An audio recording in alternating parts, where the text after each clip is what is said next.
Hello, everyone. Welcome to Amateur Hour. This is the show where we interview fighters just starting out their MMA careers to get their perspective on their growth. Today, I have the pleasure of hosting the Premier FC Featherweight and Flex Fight Series Featherweight Champion, I believe, as well. Undefeated mixed martial artist, Yorrick Anderson. Yorrick, how are you this fine evening? I'm doing very well. Glad we finally got to do this. A fun fact, by the way, when I reached out to him, it helped that I was on heavy hands because he remembered me. So that probably helped in Yeah, getting an answer immediately. bro. I was like, oh shit, a celebrity. Oh, cool. Also, I remember your fights. Oh, cool. Thanks. Yeah. It's So still weird hearing that. I'd already known of you. Your name's been popping up a lot. So happy we finally got to connect. I'm a fan. Same. Appreciate that. And same here, as we'll definitely get into. There's a reason why I wanted to talk to you. There's a lot about your game that I like, and I wanted to kind of get your perspective on how you built that game and everything like that. But we're gonna first rewind and go back to the beginning. Tell us a little bit about yourself, your background, and kind of what led you to doing mixed martial arts. Funny enough, I was watching one of your earlier interviews to prepare for this, and I am the second guest on this show to have started with Japanese jiu-jitsu. Wow. I Okay. know. That's a I very didn't think surprising thing. anybody else had done that Steven Seagal shit, but here we are.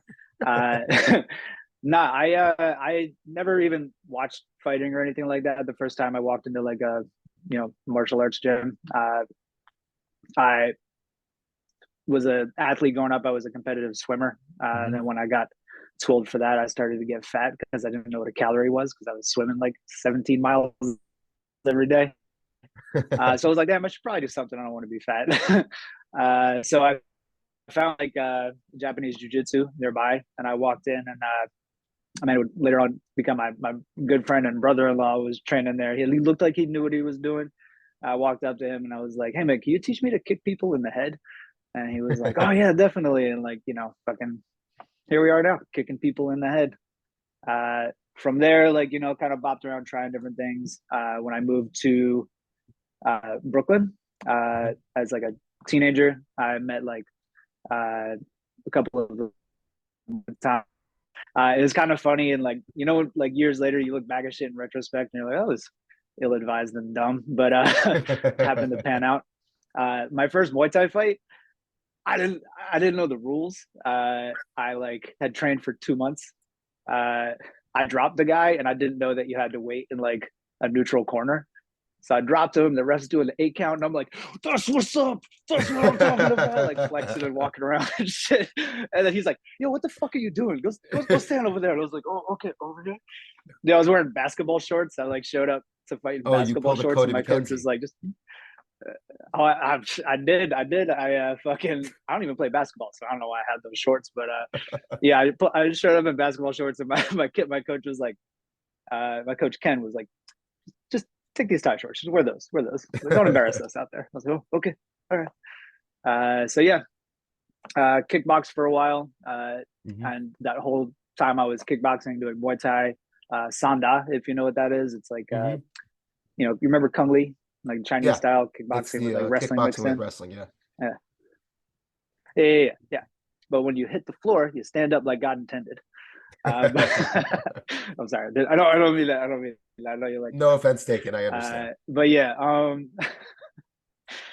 yeah. So trying different kickboxing styles, and it's kind of funny because like the whole time people were like, "Yo, man, you should really be doing jujitsu this whole time." Like Mhm. just I know you only kickbox, but maybe you want to do MMA someday. And I'm like, nah, that's ridiculous. Uh, but then like while I was kickboxing, the whole time I started watching UFC and like getting really into it and kind of fell in love with mixed martial arts just because of the variety that you would like. You can watch hundreds. Mhm. I'm sure you have watched hundreds of fights, and like not a single one of those looks the same. I think that's kind of what really drew me to it. Is like, you never know. It's always different. And I think it just gives you like a much wider range of like ways to express yourself through kicking people in the face. So, talk to me about the training environment that you are currently operating in. Right. We now know how you got to where you are, but talk to me about the type of approaches your coaches take from your perspective. Right. You're the one. It's different from a coach and a student, but tell us your perspective on how they run their training environments. So I got to shout out my coach, Jamie Crowder here, old Johnny Mhm. Concrete. This man is a genius at this shit. He runs a fantastic room. I got it like the first day I showed up there, I came with my man Hassan. Got to shout him out as well. Hassan Abdullah. He's a motherfucker in the 145 division.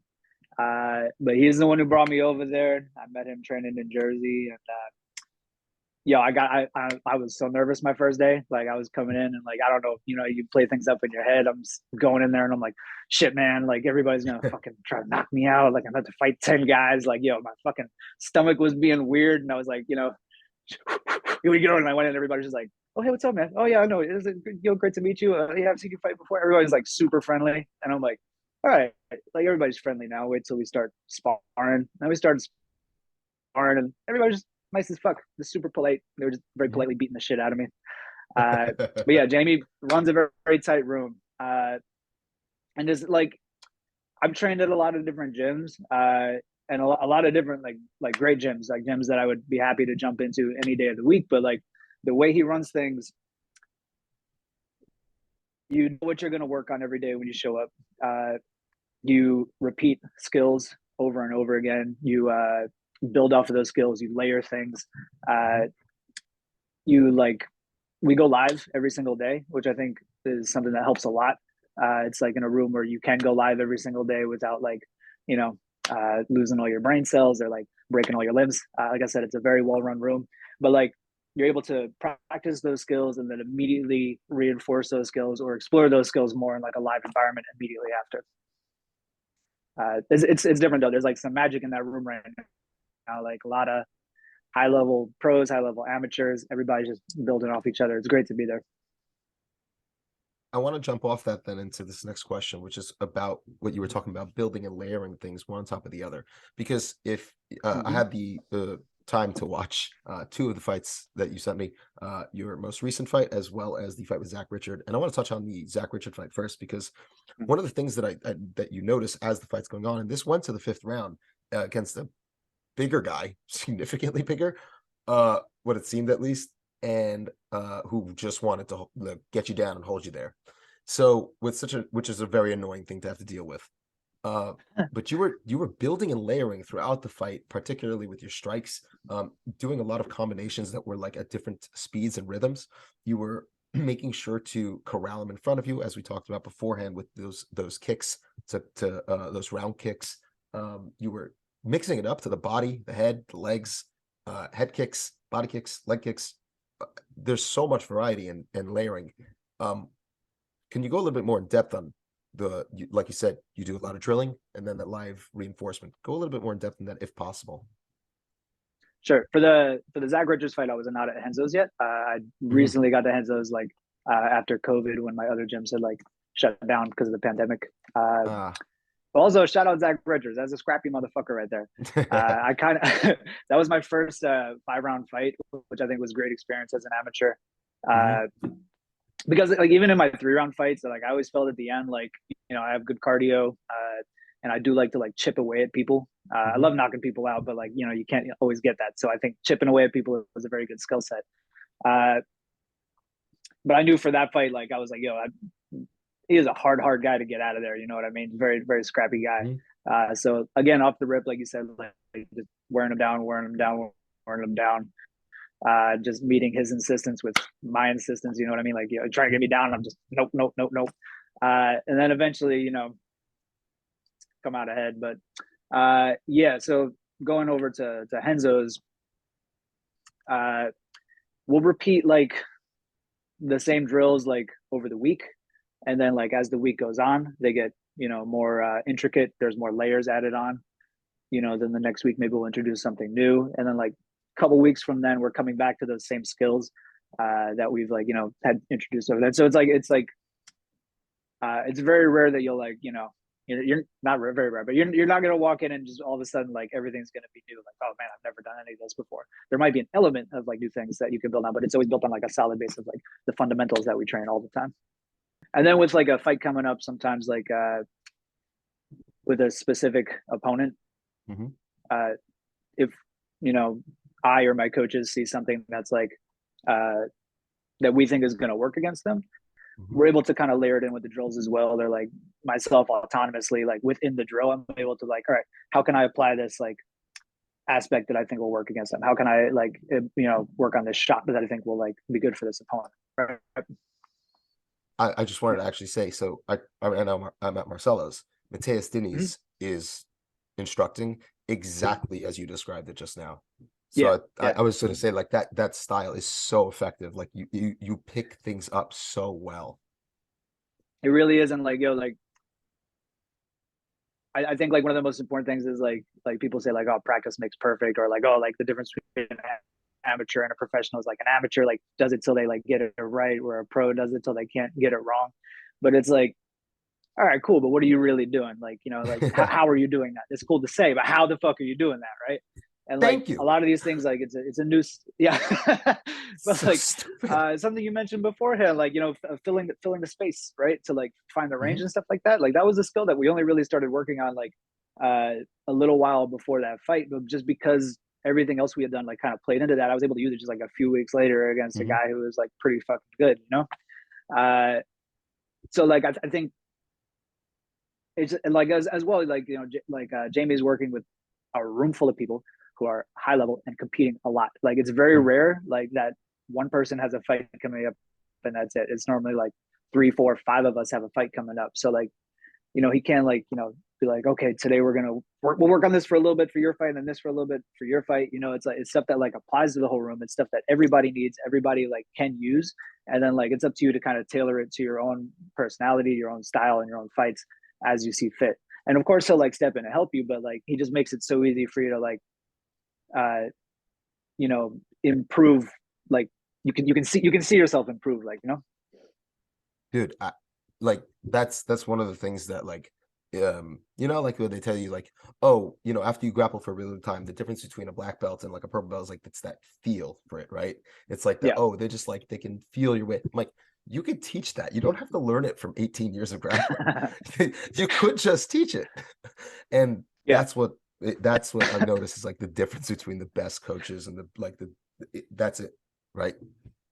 All right. So jumping off of that, then going forward, what are the particular skills and issues that you took from that fight and moved on? Actually, no, resetting that one. Sorry. First, Sure. I wanted to talk about your left hook. Um, I really do. It's really nice. All right. So jumping off in that into your most recent fight, something that a particular skill that I noticed is really, really, really effective is your left hook. Coming forward off the back foot, switching stances into it, like you're kind of stepping forward, similar to the way Poirier uses his shifting hooks. Talk to me a little bit about your development of that particular punch and how you noticed you were so effective with it, why you gravitated towards it, please. First of all, I know I mentioned this before, but I just want to say you were the only person to compliment my hands ever. I get bullied in the gym all the time. People are like, "What's going on there? Fucking punch feet." It's going like, stop, stop. Punch sometimes. They're like, "Don't fucking lie. All you do is kick." I'm like, okay, guys. They shove me uh, around. It's terrible. But yeah, the so first of all, I'm left-handed, but I had fought orthodox for years. Mhm. I did a little bit of like Jeet Kune Do early on, like the Bruce Lee martial art, Mhm. and they have you stand like with your power hand forward. So I then when got you. I went over to combat sports, Muay Thai and Sanda, I already stood like that, so I just felt comfortable. Which is funny, like in retrospect, because I took about like three Jeet Kune Do classes, but I was like, "Yep, that's what I do now." Uh, so I think then becoming bistantial uh, Mhm. was a little bit easier, just because like when I shifted like to southpaw, I already had my left straight. Like it already felt comfortable. Uh, and I think like especially like early on in like my Muay Thai days, like switching stances kind of fuck with people a lot. Being able to fight off the back foot fucked with people a lot. The game's come a very long way, but when I was doing it, it was like a lot of, especially like early amateurs, like a lot of marching forward. You stand there, you take turns, you throw. So for me, I was like, well, I don't want to do that. They've been doing that probably longer than me, and they're probably they might be better at it. Let me move around. Let me walk them into things. Let me like change stances on them. Let me mix it up. And I think like so even back then, and when I was only doing kickboxing, only doing Muay Thai, I was on the low developing like a really, I think, a good striking style for MMA. A lot more movement based, a lot more like setups, a lot more feints. Mm-hmm. Again, I got to shout out my man Hassan. He Mm-hmm. called that left hook setup in that fight. So can't take credit for that. That's all him. Had me drilling that for weeks before that fight. It was like I said, certainly effective. Damn. It was like the first thing I actually messaged you was like that fucking left hook. See, and I appreciate that. Everybody else is just like, what's up, fancy feet? I'm like, God damn it. Your kicks, listen, I like your kicks. I love your punches. Oh man, appreciate you. I do So like kicking people though. Not gonna lie. I don't blame you. It's a satisfying feeling when you just feel like after that you kick it really good in the liver. I've said it before. I have really skinny legs and I have size 12 feet, so it's like a cinder block on a string hitting you. It's basically cheating. I have cinder blocks, but in my hips, so that's why I can't kick really well. Oh, nice. It'll sounds hurt, like you're but I talking can't. about your butt cheeks, bro. In that case, He's like, sure. I have you know, I'm packing that cake. Yes.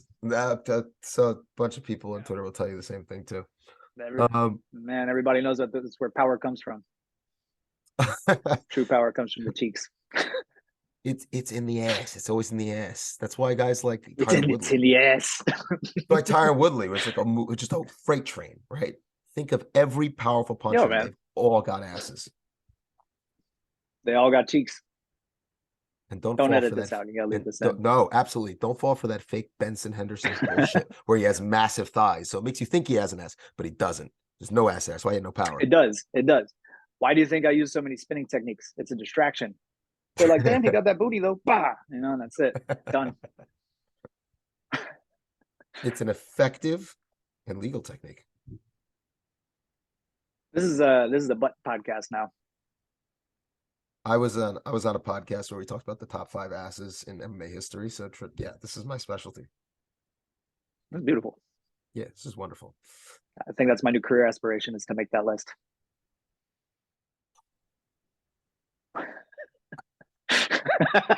You've got a lot of ground to cover, because there are some, like, you're going up against Woodley, OSP, fucking like Rachel Ostovich. That's cheating. That's not fair. Yeah, never mind. You go Google Ron Waterman if you don't remember him. I don't, and I'm certainly not going to Google. I described him last night. I described him on the podcast as the guy all of your moms would masturbate to. Now you have to Google him. You have to know. Oh man, that makes me want to Google him even less. But it's like a train wreck. You don't want to look, but you can't not. You'll also know exactly which picture I'm referring to when I said that line. That's the best part. Try top on Google searches right now. So people are gonna be like, Yorrick, where you been, man? I'm like, shut up! I'm Googling Ron Waterman right now. But then they'll all do it and they'll understand. So it's okay. So moving on to your the things that you want to grow from these past fights, things that you feel that you could definitely improve on. Obviously, there's always things to improve on, but specifically, what are you looking to work on in the coming game, in the coming months, through the coming camps for upcoming fights? What are you looking at? Well, I always like to improve overall. Of course. And just I feel like a lot of people get kind of stuck on like, all right, so my jujitsu is not great. Let me just constantly do jujitsu. And like, yeah, there's something to that, but it's also like, we're not competing in jiu-jitsu, we're competing in mixed martial arts fights. So for me, it's like, yeah, of course I want to improve my jiu-jitsu, of course I want to improve my wrestling, I want to improve my striking, I want to improve everything. But I think the biggest thing that people neglect is like the transitions and how those things mesh together. So for me, like, I do try to like constantly improve each aspect, but the thing that I've been focusing on, especially since my move to Henzo's, is just becoming more of a complete fighter, right? You always want to have options. I can't always get in there and outbox the guy. I can't always get in there and like, kick him in the face. I would love to, but sometimes you got to mix in takedowns. Sometimes you have to, be able to play off your back, right? So like, the more you can the more you can work these things into your overall skill set and who you are as a fighter, just the more options you always have. You never want to be out of options. So as you are earlier in your career, a lot of times fighters will, as they look towards going pro, think about differences in weight classes. So just a quick couple questions. One, is that something that you think you would be looking at when we drop into bantamweight? And two, actually no, first based off of that answer, I guess we'll go from there. Are you looking to drop a weight class as a pro? Hell no. Absolutely not. No. Good No weight Lord. cut. No Nah. weight cuts. I'm like, no, I'm definitely doing a weight cut. I'm like, I'm 5'11" and 3/4, and I'm confident enough to not round up to 6 feet. I know. Almost made it, mama. Almost made it. But yeah, no, I think like especially like over COVID, all I did was like, just lift weights and be angry that I couldn't hit anybody. So put a lot of muscle on my frame. You wouldn't see it, but I was definitely skinnier before. Yeah, I don't think a move to bantamweight is in the cards. And I think I'm pretty comfortable at 45. Very rarely am I like massively outsized, and I feel fast there. I feel good there. Eventually, maybe a move up to 55, if I get old or something like that, and the weight cut starts to become worse. But I'm happy at 45. I like it there. Well, I guess that partially answered, I guess, my next question, which is about the strength and conditioning, which is what I was going to lead into with the Sure. weight cut. So what do you do for strength and conditioning? How much effort and time do you put into it? Is it kind of just like I need to focus on getting better right now, as opposed to too much worry about that, and then as you already develop those skills, now give more time to those things, or are you putting a lot of time into it now? It's actually something I know a lot of like amateurs tend to not put too much thought on strength and conditioning, and then when they go pro, that's when they introduce it. But the thing about strength and conditioning is like it takes a very long time to like really change who you are as an athlete. I want to give a shout out to Counter-Strike. They do remote programming for fighters. I've worked with them since like I want to say my second MMA fight. I think I was one of their first remote clients, but they handle all my programming for in camp, out of camp.